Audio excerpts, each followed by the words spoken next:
আসসালামু আলাইকুম, শুভেচ্ছা আমন্ত্রণ চ্যানেল আই সংবাদে আপনাদের সাথে আছে আমি নবনীতা।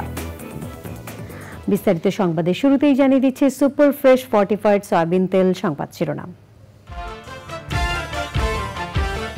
অন্তর্ভুক্তিমূলক উন্নয়নে বাংলাদেশের পাশে থাকতে যুক্তরাষ্ট্রের প্রতিশ্রুতি, সুশাসন ও মানব উন্নয়ন সহ 3 খাতে $20 কোটি সহায়তার ঘোষণা। প্রচলিত কূটনৈতিক উপায়ে ভারতের সঙ্গে সম্পর্ক রাখবে বাংলাদেশ, পাচার হওয়া অর্থ ফেরত পেতে যুক্তরাষ্ট্রের সহযোগিতা প্রত্যাশা। সংস্কারের পাশাপাশি নির্বাচনকে সর্বোচ্চ গুরুত্ব দিতে বিএনপির তাগিদ, সবাইকে ধৈর্য ধরে অন্তর্বর্তী সরকারকে সহযোগিতার আহ্বান।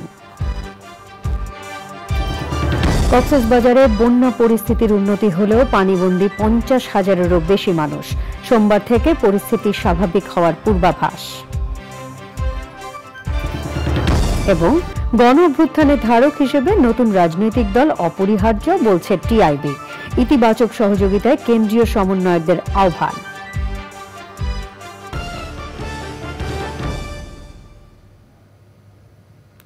এছাড়াও নিটোল টাটা বিশেষ সংবাদে থাকছে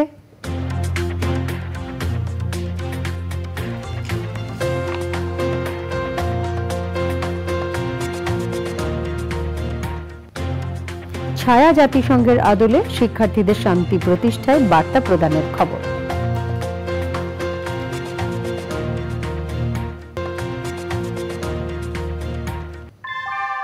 আমরা তৈরি করি বিশ্বমানের জার্মান প্রযুক্তির ভূমিকম্প সহনশীল থার্মেক্স রড, যা আপনার স্থাপনাকে নিরাপদ রাখে প্রজন্ম থেকে প্রজন্ম। সালাম স্টিল, মোস্ট ডিউরেবল স্টিল। সংবাদ শিরোনামগুলো জানাচ্ছিলাম। এখনকার সংবাদ আয়োজন একই সঙ্গে চ্যানেল আইর ইউটিউব চ্যানেল এবং চ্যানেল আইর ওটিটি প্ল্যাটফর্ম আই স্ক্রিনে লাইভ স্ট্রিমিং হচ্ছে। যাচ্ছে পুরো সংবাদে। অন্তর্ভুক্তিমূলক উন্নয়নে বাংলাদেশের পাশে থাকার কথা জানিয়েছে যুক্তরাষ্ট্র। প্রধান উপদেষ্টা ডক্টর মোহাম্মদ ইউনূসের সাথে বৈঠকে কথা জানিয়েছেন সফররত মার্কিন প্রতিনিধি দল। বাংলাদেশ যেহেতু সুন্দর ভবিষ্যতের দিকে এগিয়ে যেতে চাইছে, যুক্তরাষ্ট্র সেই প্রচেষ্টায় সহায়তা করতে প্রস্তুত বলেও উল্লেখ করেছেন প্রতিনিধি দলের সদস্যরা। সাদি মাহমুদ জানাচ্ছেন। অন্তর্বর্তী সরকার ক্ষমতা গ্রহণের পর প্রথমবারের মতো 2 দিনের সফরে বাংলাদেশে মার্কিন যুক্তরাষ্ট্রের উচ্চ পর্যায়ের প্রতিনিধি দল। প্রফেসর মোহাম্মদ ইউনূসের সাথে সাক্ষাৎ করতে সকাল 10:55 প্রধান উপদেষ্টার সরকারি বাসভবন যমুনায় যায় প্রতিনিধি দলটি। প্রতিনিধি দলে ছিলেন যুক্তরাষ্ট্রের অর্থ দপ্তরের সহকারী সেক্রেটারি ব্রেন্ট নেইম্যান, মার্কিন পররাষ্ট্র দপ্তরের দক্ষিণ ও মধ্য এশিয়া বিষয়ক সহকারী সেক্রেটারি ডোনাল্ড লু, যুক্তরাষ্ট্রের ট্রেজারি বিভাগ, ইউএসএইড এবং মার্কিন বাণিজ্য প্রতিনিধি কার্যালয়ের প্রতিনিধিরা। প্রধান উপদেষ্টা প্রফেসর ইউনূসের সাথে প্রতিনিধি দলের ঘণ্টাব্যাপী বৈঠকে রাজনীতি, অর্থনীতি এবং পরিবেশ সংক্রান্ত নানা ইস্যু উঠে আসে। পরে সামাজিক যোগাযোগ মাধ্যমে বৈঠকের সারমর্ম তুলে ধরে মার্কিন দূতাবাস। সেখানে উল্লেখ করা হয়, বাংলাদেশের মানুষের কল্যাণে অন্তর্ভুক্তিমূলক অর্থনৈতিক প্রবৃদ্ধি, প্রতিষ্ঠান গঠন ও উন্নয়ন সহযোগিতার বিষয়টি নিশ্চিত করেছে প্রতিনিধি দল। বাংলাদেশের অন্তর্বর্তী সরকারের জরুরি চাহিদা এবং 2 দেশের ভবিষ্যৎ সম্পর্কের বিষয়টিও সফরে গুরুত্ব পেয়েছে।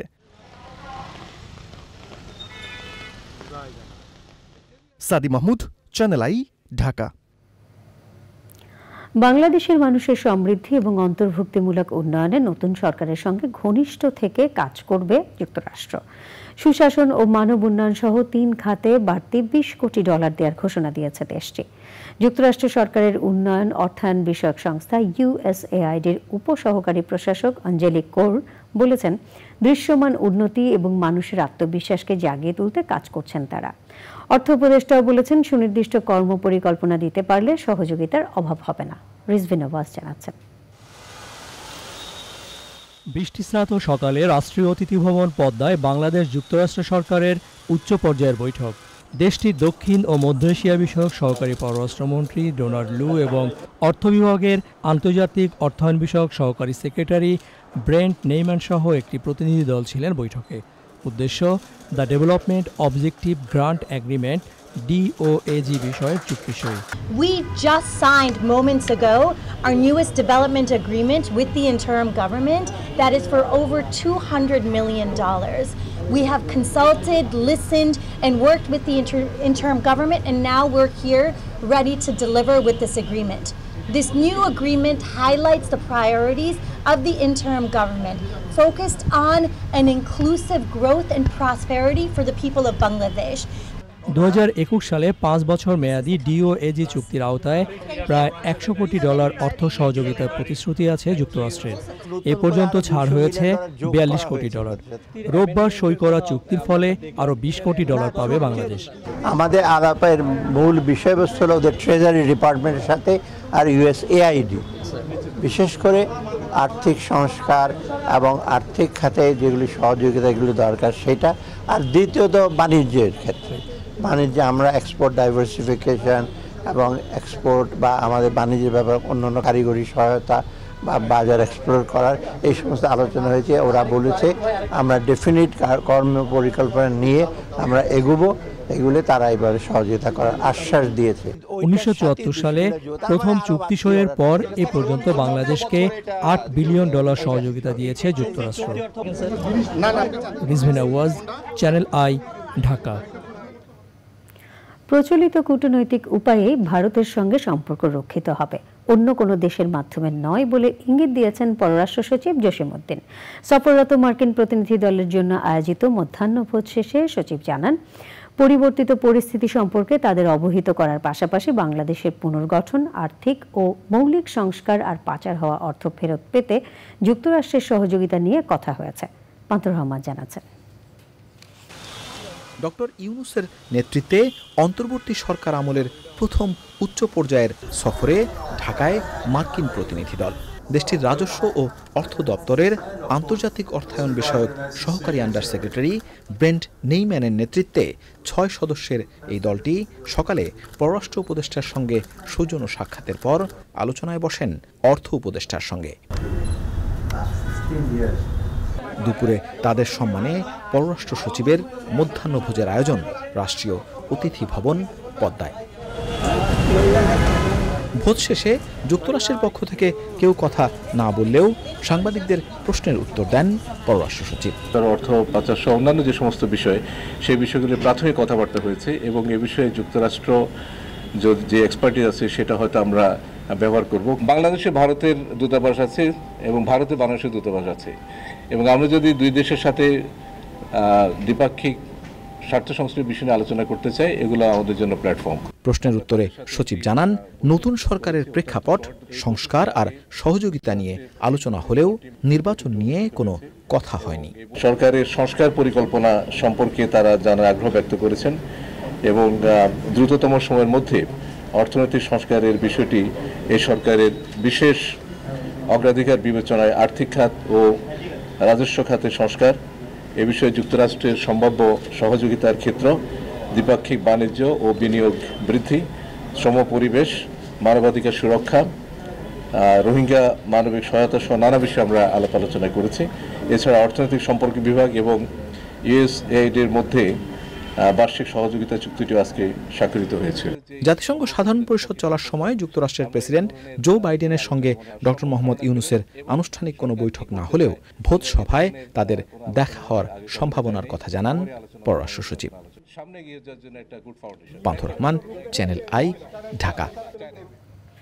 প্রয়োজনীয় সংস্কারে অন্তর্বর্তী সরকারকে সহযোগিতা করতে আগ্রহ প্রকাশ করেছে এশীয় উন্নয়ন ব্যাংক এডিবি। এডিবির মহাপরিচালক তাকও কানিশের নেতৃত্বে একটি প্রতিনিধি দল রাষ্ট্রীয় অতিথি ভবন যমুনায় প্রধান উপদেষ্টা প্রফেসর ডক্টর মোহাম্মদ ইউনূসের সঙ্গে সাক্ষাৎ করলে এডিবি মহাপরিচালক বলেন, অন্তর্বর্তী সরকার অর্থনীতিকে স্থিতিশীল করার প্রচেষ্টা জোরদার করায় বাংলাদেশে নীতিভিত্তিক ঋণ দেওয়ার সুযোগ রয়েছে। প্রধান উপদেষ্টা বলেন, বর্তমানে গ্রাউন্ড জিরো অবস্থা থেকে যত দ্রুত সম্ভব সবকিছু করা দরকার। বৈঠকে আর্থিক খাতের সংস্কার, জ্বালানি, বেসরকারি খাত এবং বিনিয়োগ সহ অর্থনৈতিক ইস্যুতে আলোচনা হয়েছে। মুক্তিযোদ্ধা কোটায় তাদের সন্তানদের কতজনের চাকরি হয়েছে তার তালিকা হচ্ছে। পুরো তালিকা যাচাই বাছাই করে কোনো অনিয়ম হলে ব্যবস্থা নেওয়া হবে বলে জানিয়েছেন মুক্তিযুদ্ধ ও দুর্যোগ ব্যবস্থাপনা উপদেষ্টা। সচিবালয়ে সাংবাদিকদের কথা বলেন তিনি।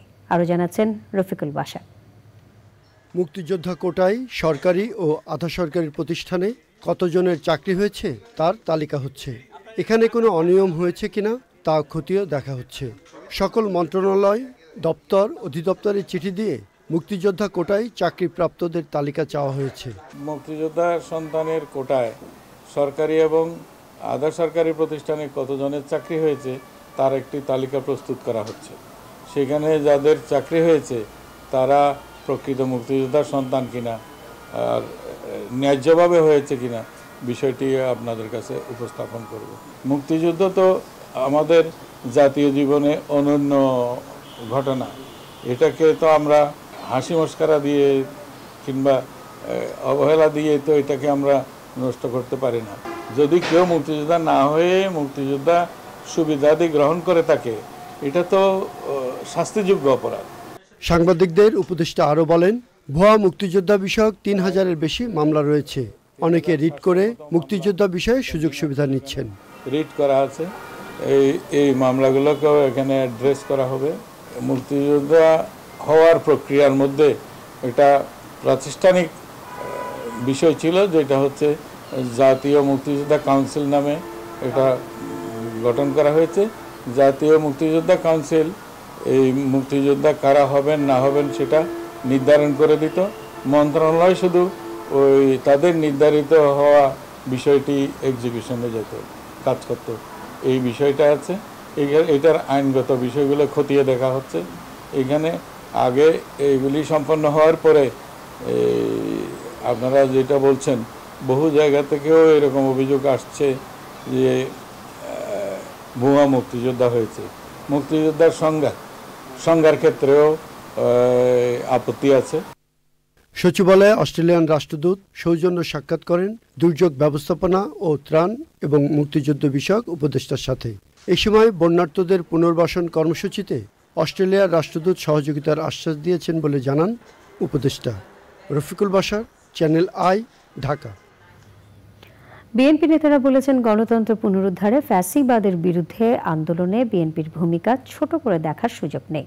গুলশানে সংবাদ সম্মেলনে দলের মহাসচিব মির্জা ফখরুল ইসলাম আলমগীর বলেন, সবাইকে ধৈর্য ধারণ করে অন্তর্বর্তী সরকারের সংস্কার কাজে সহযোগিতা করতে হবে। বলেছেন, সংস্কারের পাশাপাশি নির্বাচনকে সর্বোচ্চ গুরুত্ব দেওয়া উচিত। রাহুল রায় জানাচ্ছেন। আন্তর্জাতিক গণতন্ত্র দিবস উপলক্ষে রোববার রাজধানীতে সমাবেশ করার কথা থাকলেও দুর্যোগপূর্ণ আবহাওয়ার কারণে সেই সমাবেশ দুদিন পর মঙ্গলবার করবে বিএনপি। তবে দিনটিতে চেয়ারপারসনের গুলশান কার্যালয়ে সংবাদ সম্মেলন করেছে দলটি। দলের মহাসচিব বলেন, গণতন্ত্র পুনঃপ্রতিষ্ঠার আন্দোলনে বিএনপি নেতাকর্মীদের অবদান অনেক। জুলাই আগস্ট মাসে সমগ্র বাংলাদেশে এক দফা দাবি আর বিএনপির ত্যাগের পটভূমির সৃষ্টি হয়েছে এক যুগের বেশি সময় ধরে। উত্তাল রাজপথে এ সময় গুম, খুন, হামলা, মামলা, দমন, দুর্বৃত্তায়নের শিকার হয়েও জনগণের প্রতিবাদের প্রতিনিধি হিসেবে রক্তস্নাত সংগ্রামে নেতৃত্ব দিয়ে এসেছে বিএনপি। জুলাই গণহত্যায় 13 আগস্ট পর্যন্ত সমগ্র বাংলাদেশের শহীদ হন 875 জন, যার মধ্যে কমপক্ষে 422 জন বিএনপি রাজনীতির সঙ্গে জড়িত।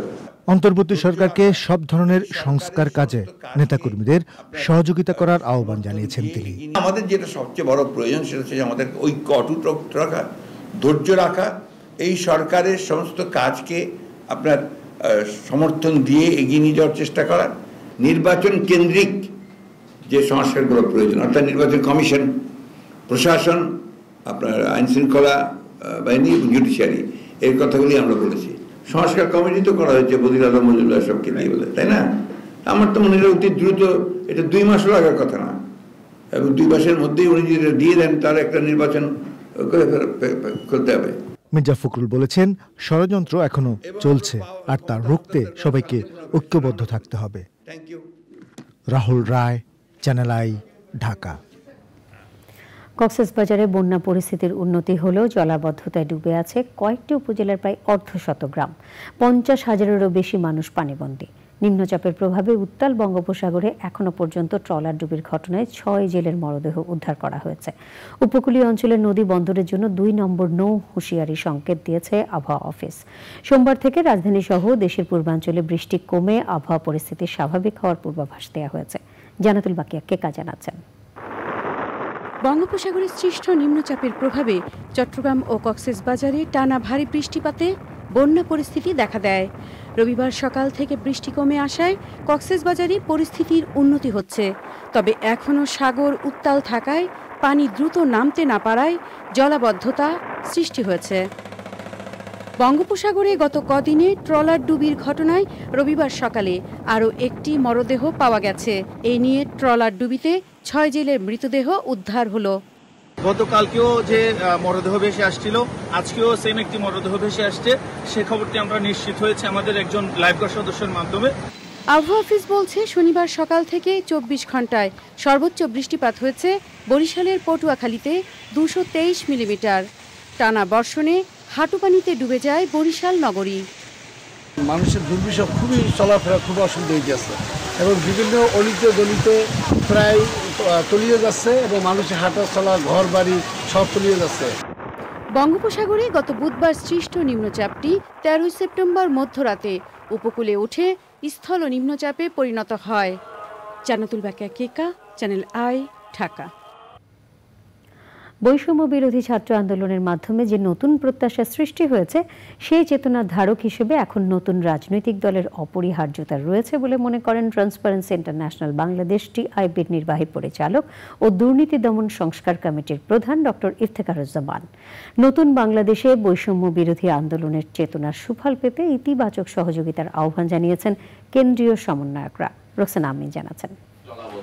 নতুন বাংলাদেশ গণতন্ত্র ও সুশাসন তরুণদের প্রত্যাশা নিয়ে আন্তর্জাতিক গণতন্ত্র দিবস 2024 উপলক্ষে বৈষম্য বিরোধী ছাত্র আন্দোলনের সমন্বয়কদের নিয়ে দুর্নীতি নিয়ে কাজ করা আন্তর্জাতিক প্রতিষ্ঠান টিআইবির আলোচনা। বেশিরভাগ মানুষ স্পেশালি ছেলেমেয়েরা রাজনীতির মাঠের সংস্কারে নতুন বাংলাদেশ বিনির্মাণে নতুন দলের সূচনা হবে কিনা এ নিয়ে চলছে গুঞ্জন। আলোচনায় এ নিয়ে নিজস্ব মতামত তুলে ধরেন টিআইবি প্রধান। যে বৈষম্য বিরোধী আন্দোলন তার মাধ্যমে যে নতুন বাংলাদেশের চেতনা, সেই চেতনার ধারক হিসাবে একটা রাজনৈতিক শক্তির বিকাশের অপরিহার্যতা রয়েছে। যদি এই চেতনার বৈষম্য বিরোধী চেতনা রিপিট করছি এবং নতুন বাংলাদেশের যে অভিষ্ট সেটির ধারক হিসাবে যদি নতুন রাজনৈতিক দল রাজনৈতিক শক্তি বিকশিত হওয়া অপরিহার্য বলে আমি মনে করছি। বাংলাদেশের এই স্বপ্নটাকে যদি টেকসই করতে হয়, এই স্বপ্নকে যদি সাফল্যের দিকে নিতে হয়, তৃণমূলের সাধারণ মানুষকে সাথে নিয়ে পরিবর্তন করতে হবে বলে মনে করেন বৈষম্য বিরোধী ছাত্র আন্দোলনের সমন্বয়করা। আমি মনে করি যারা মত প্রকাশ করতে চায় তাদের থেকে তাদের সেফটি আরো বেশি নিশ্চিত করা উচিত যারা দ্বিমত প্রকাশ করতে চায়। যে কোনো মূল্যে আমাদেরকে দ্বিমত প্রকাশ অব্যাহত রাখতে হবে। আমরা আন্দোলনে যেভাবে ভাষাগত রূপান্তর করছি ঠিক এভাবে রাজনীতির ভাষাগত রূপান্তর আমরা করি। এটা আপনারা চান কিনা এই সিদ্ধান্ত আপনারা নেবেন। আমাদের অ্যাম্বিশন কি? আমাদের অ্যাম্বিশন একদম পিওরলি যেটা বলতে গেলে সেটা হচ্ছে এখন থেকে 200-300 বছর পরেও যদি ইতিহাসের বই লেখা হয় বাংলাদেশে, সেখানে পজিটিভলি আমাদের নাম লেখা থাকবে। এখন কোশ্চেন হচ্ছে আমরা কি আরেকটা ছাত্রলীগ হলে 300 বছর পর মানুষ আমাদের নাম বলবে? বা আমরা যদি এখন চাঁদাবাজি করে বেড়াই, ক্ষমতা খাটায় বেড়াই, তাহলে 300 বছর পর মানুষ আমাদের নাম বলবে? 20 বছর পরেই বলবে না। সরকারে ছাত্ররা আছেন কিন্তু সরকারে ওই পুরনো আমলাতন্ত্র এবং ঔপনিবেশিক শক্তিও আছে। আমরা চাচ্ছি যে এই সমাজের প্রত্যেক গ্রামে যারা মুরব্বী এদেরকে ইনঅ্যাক্ট করতে, সে আবার সোশ্যাল লিডার হয়ে উঠুক। ওখানে সে বিএনপি করে দেখে সে হচ্ছে ওই গ্রামের মুরব্বী থাকবে, কিংবা সে জামাত ইসলাম করে দেখে মুরব্বী থাকবে, কিংবা সে সমন্বয়ক দেখে সমন্বয়কের বাবা মুরব্বী হবে, বিষয়টা ওরকম না। তবে রাজনৈতিক দলবাজ, দখলবাজ ও চাঁদাবাজরা তাদের কার্যকলাপ বন্ধ না করলে স্বৈরাচার সরকারের মতো একইভাবে তাদের পতন হবে, সেটি মনে রাখতে হুঁশিয়ারি উচ্চারণ করা হয় আন্তর্জাতিক গণতন্ত্র দিবসে। রোকসানা আমিন, চ্যানেল আই, ঢাকা। 7.62 রাইফেলের মতো প্রাণঘাতী অস্ত্রের ব্যবহারে মারাত্মক আহত হওয়ার প্রমাণ পেয়েছে আন্তর্জাতিক অপরাধ ট্রাইব্যুনালের প্রসিকিউশন দল। তারা বলেছেন এজন্য পুলিশ বা অন্য কোনো বাহিনী দায়ী হলে বিচার হবে ট্রাইব্যুনালে। তবে অভিযোগ আসা ব্যক্তিদের বিরুদ্ধে আদেশ পেতে আন্তর্জাতিক অপরাধ ট্রাইব্যুনাল দ্রুত পুনর্গঠনের দাবি জানান চিফ প্রসিকিউটর। মজহর হক মান্না জানাচ্ছেন। মানবতা বিরোধী অপরাধের দায়ে অভিযোগ দাখিলের পর থেকে বিভিন্ন হাসপাতালে গিয়ে আহতদের বিষয়ে তথ্য প্রমাণ সংগ্রহ করছে প্রসিকিউশন ও তদন্ত সংস্থা। এরই ধারাবাহিকতায় এবার তারা গিয়েছিলেন কম্বাইন্ড মিলিটারি হাসপাতাল সিএমএইচে।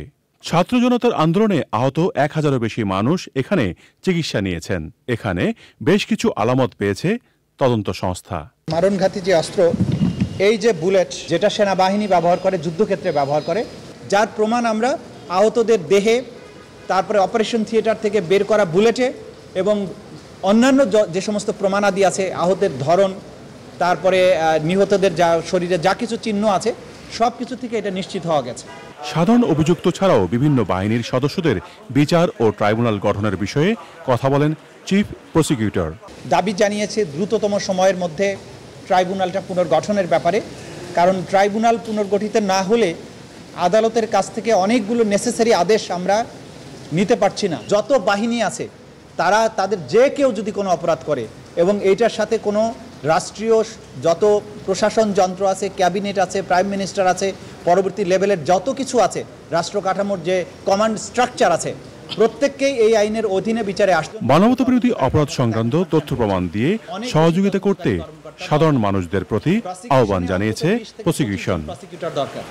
মাজহুর মান্না, চ্যানেল আই, ঢাকা। সারা দেশে বন্যা পরিস্থিতি অনেকটা নিয়ন্ত্রণে এলেও ঘুরে দাঁড়ানোর সংগ্রামের পাশাপাশি নানান রোগের সঙ্গে যুদ্ধ করছেন দুর্গতরা। এমন অবস্থায় লক্ষ্মীপুরে হাজারো মানুষকে বিনামূল্যে চিকিৎসা সেবা ও ওষুধ দিয়েছে প্রকৃতি ও জীবন স্বাস্থ্য সেবা কেন্দ্র এবং প্রকৃতি ও জীবন ক্লাব। দোরগোড়ায় বিনামূল্যে চিকিৎসা সেবা এবং ওষুধ পেয়ে কৃতজ্ঞতা জানিয়েছেন বানভাসী মানুষ। প্রান্তিক জীবন জীবিকা উন্নয়নে এমন মানবিক কার্যক্রম অব্যাহত রাখার আহ্বান স্থানীয়দের। আব্দুল করিমের ভিডিও চিত্রে আরো জানাচ্ছেন সাবিনা হাসান। জলবায়ু পরিবর্তনের অভিঘাত ও উজানের ঢল ও অতিবৃষ্টিতে স্মরণকালের ভয়াবহ বন্যা দেখেছে দেশ। দেশের সকল নদীর পানি এখন বিপদসীমার নিচে থাকলেও এখনো বন্যাজনিত দুর্ভোগ পোহাতে হচ্ছে কুমিল্লা, ফেনী, নোয়াখালী ও লক্ষ্মীপুর সহ বিভিন্ন জেলার অধিবাসীদের। বিভিন্ন স্থানে জলাবদ্ধতার পাশাপাশি ব্যাপকভাবে ছড়িয়েছে পানিবাহিত ও চর্মরোগের প্রাদুর্ভাব। এমন বাস্তবতায় দুর্গতদের পাশে প্রকৃতি ও জীবন স্বাস্থ্যসেবা কেন্দ্র ও প্রকৃতি ও জীবন ক্লাব। লক্ষ্মীপুর সদরের ভবানীগঞ্জে দেয়া হয়েছে বিনামূল্যে চিকিৎসা সেবা ও ওষুধ। বন্যা পরবর্তী ক্ষয়ক্ষতি কাটিয়ে ওঠা ও জীবন জীবিকা বাঁচানোর লড়াই করতে থাকা দুর্গতরা ঘরের পাশে স্বাস্থ্যসেবা পেয়ে স্বস্তি জানিয়েছেন। জ্বর কাশ এলু 30 টাকা আর মুখে গা আইছে এর জ্বর। বন্যার পানির কারণে অ্যালার্জির সমস্যাটা বেশি। বন্যার পানিতে আমার পুরো গায়ে অ্যালার্জি, সবগুলো দাগ হয়ে গেছে। বন্যার পানির কারণে আমার এই সমস্যাটা হয়েছে। আমি আসার কারণে এই যে ওষুধটা আমি পাইলাম। অ্যালার্জি চুলকা গোটা গোটা পানি বার আরে পেয়েছেন বিনামূল্যে ওষুধ সামগ্রী। বন্যার পানিতে বাচ্চার চুলকানি আপনারা ওষুধ দেন বিনামূল্যেতে, আমাদের খুব উপকার হয়েছে। পেটে চিকিৎসা পেলাম, ওষুধ পেলাম, মানে বাচ্চা যদি এবার সুস্থ হয় আল্লাহর দরবারে। অ্যালার্জি আছে, দাঁতে ব্যথা করে, কিছু সাবাইতে মারি না, বিনামূল্যে ওষুধও পাইলাম, চিকিৎসা হইল। চুলকানিটা বাড়ে গেছে, তখন ওষুধও পাইছি বিনি পয়সা, ডাক্তার দেখাইছি। বন্যা দুর্গতদের মাঝে আমাদের এই সেবা অবিরাম চলছে, চলমান আছে। মানুষের যতটুকু সেবার প্রয়োজন, আমাদের একার পক্ষে এই সেবা দিয়ে এই মানুষকে এই পানিবাহিত রোগ থেকে উত্তরণ করা সম্ভব নয়। যদি আমাদের পাশাপাশি আরও এনজিও, সরকারি প্রতিষ্ঠান, বেসরকারি প্রতিষ্ঠান ও বিত্তবানরা এগিয়ে আসে, তাহলে এই সেবা দিয়ে মানুষের এই দুর্যোগ থেকে কাটিয়ে ওঠা সম্ভব। দেশের পরিবেশ প্রতিবেশ সংরক্ষণের পাশাপাশি আর্তমানবতার সেবায় যুগের অধিক সময় ধরে কাজ করে যাচ্ছে প্রকৃতি ও জীবন ফাউন্ডেশন, প্রকৃতি ও জীবন স্বাস্থ্যসেবা কেন্দ্র এবং প্রকৃতি ও জীবন ক্লাব। সাবিনা হাসান, প্রকৃতি ও জীবন ডেস্ক, চ্যানেল আই। এরই সাথে সংবাদে নিয়ে নিচ্ছি খানিকক্ষণের বিরতি। আর বিরতির পর অন্যান্য সংবাদের সাথে জানিয়ে ফিরব। ভয়াবহ বন্যায় মিয়ানমারে কমপক্ষে 19 জনের মৃত্যু, 30টি এলাকা থেকে নিরাপদ স্থানে সরানো হয়েছে 3,500-এরও বেশি মানুষ।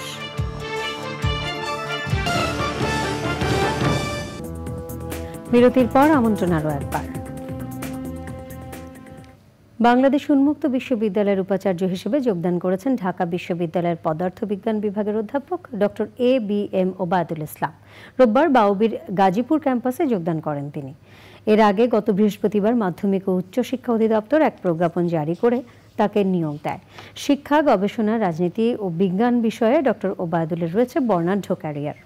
তিনি 1999 সালে জাপানের তোয়ামা বিশ্ববিদ্যালয় থেকে পিএইচডি ডিগ্রি অর্জন করেন। দীর্ঘ ক্যারিয়ারে তিনি দেশ বিদেশের অসংখ্য সম্মাননায় ভূষিত হয়েছেন। আপনাদের সহযোগিতা পেলে অবশ্যই এই বিশ্ববিদ্যালয় এবার জাতিকে একটা দিক নির্দেশনা দিবে, যাতে করে বাংলাদেশের শিক্ষার ক্ষেত্রে একটা যুগান্তকারী পদক্ষেপ গ্রহণ করবে বলে আমি বিশ্বাস করি। ভয়াবহ বন্যায় মিয়ানমারে কমপক্ষে ১৯ জনের মৃত্যু হয়েছে। আশ্রয়হীন হয়ে পড়েছেন হাজার হাজার মানুষ।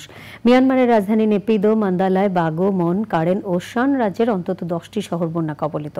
মিয়ানমারের দমকল বাহিনী জানিয়েছে উদ্ধারকারীরা বন্যা দুর্গত 30টি এলাকা থেকে 3,500-এরও বেশি মানুষকে নিরাপদ স্থানে সরিয়ে নিয়েছেন। এখনও অনেক মানুষ নিখোঁজ রয়েছেন, অনেকের বাড়ি ছাদে আটকে পড়ে আছেন। মিয়ানমারের 5.5 কোটি জনসংখ্যার 1/3 মানবিক সহায়তা দরকার।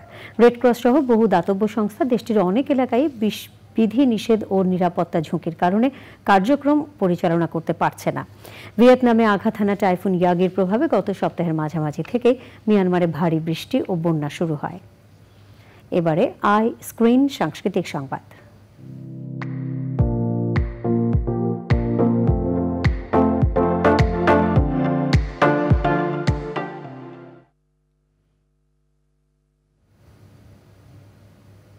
বিনোদনের স্মার্ট দুনিয়া OTT platform I screen.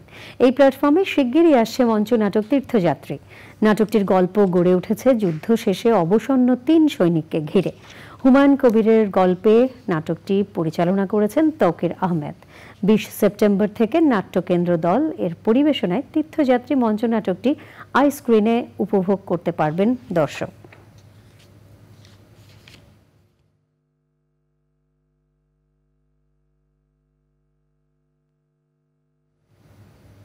নিটোল tata বিশেষ সংবাদ।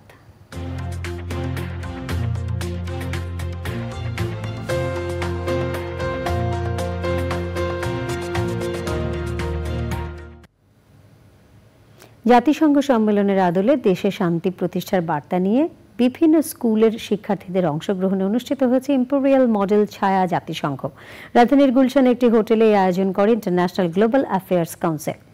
আয়োজকরা বলেছেন, ছায়া জাতিসংঘের মাধ্যমে নতুন প্রজন্ম শিখতে পারবে কিভাবে বিশ্ব রাজনীতিতে টিকে থাকতে হয়, বহির্বিশ্বের সাথে মিলে কিভাবে সমস্যার সমাধান করা যায়। তাফিমুল ইসলাম জানাচ্ছেন। জাতিসংঘ সম্মেলনের আদলে রাজধানীতে দেশের 74টি স্কুলের শিক্ষার্থীরা তৈরি করেছে ইম্পেরিয়াল মডেল ছায়া জাতিসংঘ। এখানে শিক্ষার্থীরা বিভিন্ন দেশের প্রতিনিধি রূপে বিভিন্ন এজেন্ডা তুলে ধরেন। আলোচনায় স্থান পেয়েছে আলবেনিয়া, আজারবাইজান, রাশিয়া, ইউক্রেন ও গাজা ইসরায়েল ইস্যু। বাদ যায়নি বাংলাদেশের 5ই আগস্ট পট পরিবর্তন এবং পরবর্তী বিষয়গুলো। আয়োজকরা বলেন, ছায়া জাতিসংঘের মাধ্যমে শিক্ষার্থীরা বহির্বিশ্বের সংকট ছাড়াও কূটনীতিকভাবে কিভাবে দেশের সমস্যার সমাধান করা যায় তাও শিখতে পারবে। এটার থ্রুতে যেটা হয় যে অনেক ওদের একটা কথা বলে একটা চর্চা হয় বা নিজেকে মানুষের সামনে গিয়ে পরে রিপ্রেজেন্ট করতে পারে। এই যে বিভিন্ন কর্পোরেট লেভেল দেখছেন, এখানে গিয়ে মানুষের সাথে নেগোসিয়েশনে গিয়ে সব কিছু ডিল করতে পারে। এটা থ্রুতে একটা লিডারশিপ স্কিলটা আমার মনে হয় খুব ভালোভাবে একটা তৈরি হয়। ছাত্র সমাজের মনে হয় যে তারা পিছিয়ে আছে। আমার মনে হয় যে এরকম কম্পিটিশন এবং এরকম প্রতিযোগিতা, এরকম জাতিসংঘের যে পুনরাবৃত্তি করা হয় ছাত্রদের দ্বারা, এগুলি কিন্তু তাদেরকে উদ্বুদ্ধ করে। অনুষ্ঠানে অতিথিরা বলেন, দেশের প্রতিটি স্কুলে এই ধরনের আয়োজন করা প্রয়োজন। আমাদের এরকম এক সময় ইয়াঙ্গার পিপলদেরকে দরকার টু কাম টুগেদার অ্যান্ড আমাদের যে ক্রাইসিসগুলি আছে দেশে কীভাবে একসাথে হয়ে আমরা এটা সলভ করতে পারি। তো এরকম মডেল ইউনাইটেড নেশনস হলে এটা হেল্প করবে আমাদের ইয়াঙ্গার পিপলদেরকে লিডারশিপ রোলে আসার জন্য। 3 দিনব্যাপী এই ছায়া জাতিসংঘের মাধ্যমে তরুণ শিক্ষার্থীরা তাদের কূটনীতিক ও যোগাযোগের দক্ষতা এবং উপস্থিত বক্তৃতার মতো গুণাবলী বিকাশ ঘটাতে পারবে বলে মনে করেন আয়োজকরা। তাফিমুল ইসলাম, চ্যানেল আই, ঢাকা। এবারে কৃষি সংবাদ।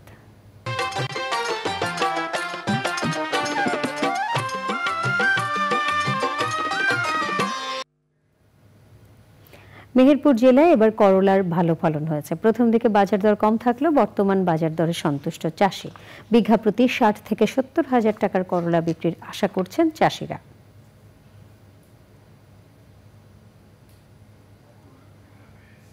এবারে প্রকৃতি সংবাদ।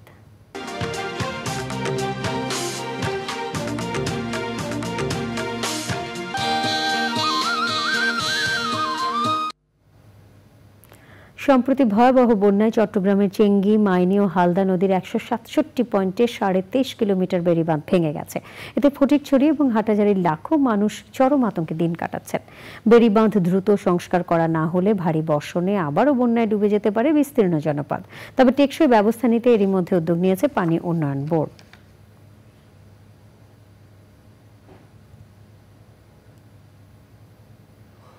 পূবালী ব্যাংক বাণিজ্য সংবাদ।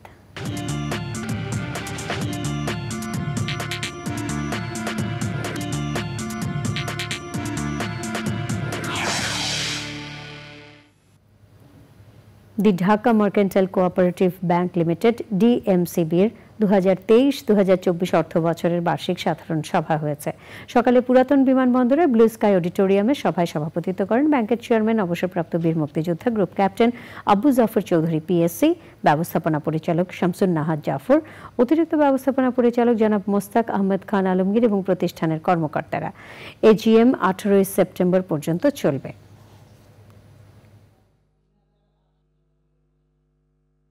আমরা সহমত পোষণ করে মার্কেন্টাইল কোঅপারেটিভ থ্রু দিয়ে ক্ষুদ্র ঋণ গ্রহীতাদেরকে এফেক্টিভলি এডুকেট করে সঠিক প্ল্যানের মাধ্যমে তাদের জীবনযাত্রা মান উন্নয়নের লাইনে কাজ করি। এই কাজটাই it is like any other bank accept that আমরা ঋণ দেই খুব ক্ষুদ্র, যেটা মাইক্রো ক্রেডিট বলা হয়, starting from any amount to any amount without collateral, trust being absolute collateral.